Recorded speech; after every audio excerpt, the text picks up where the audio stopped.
Hello and welcome to another episode of This, That, and the Other. The item I'm featuring today is a wire insulator. They existed from the 1800s all the way to, well, I remember them existing in the 1970s. They were on telephone poles and they came in the colors of blue, green, and clear. I remember seeing them on Montesino Mountain where spent part of my growing up years in Huntsville, Alabama. One of my dad's co-workers brought one home or gave one to my dad, and he brought one home from work. I thought it was pretty cool as a kid, but here it is. It's glass, blue green, the top part. Here's the bottom, and I got a little history of them off the internet.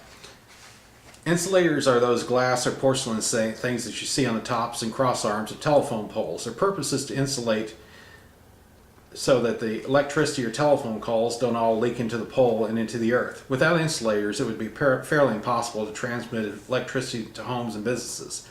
And telephone calls wouldn't go more than a few hundred feet before you couldn't hear the person anymore. Some people collect them just to have some pretty colored glass sparkling in their windows or out in the garden, while other people collect specific kinds of insulator. Insulator prices can range from free to tens of thousands of dollars for extremely rare specimens. With some insulators, only a few surviving examples are left today. These would be worth $20,000 or more at the price range, while others are so common and so many have survived that you can get them for well under $1 at any flea market table.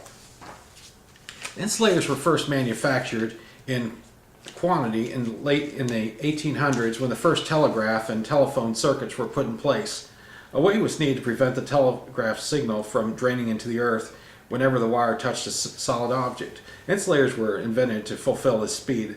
There are hundreds of different styles and colors of insulators today. Many of the older pieces were made from glass or porcelain. However, some were made with wooden glass.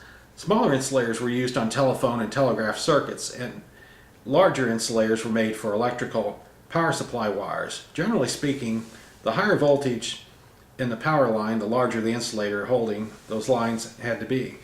This is because electricity can actually jump over a fairly long path if the voltage is high enough. Insulators were with wide umbrella discs and wide lower skirts. The flared out part of the insulator's bottom are designed to keep the distance between the wire and the pole as long as possible, so that this jumping or arcing, technically it's called flashover, doesn't happen.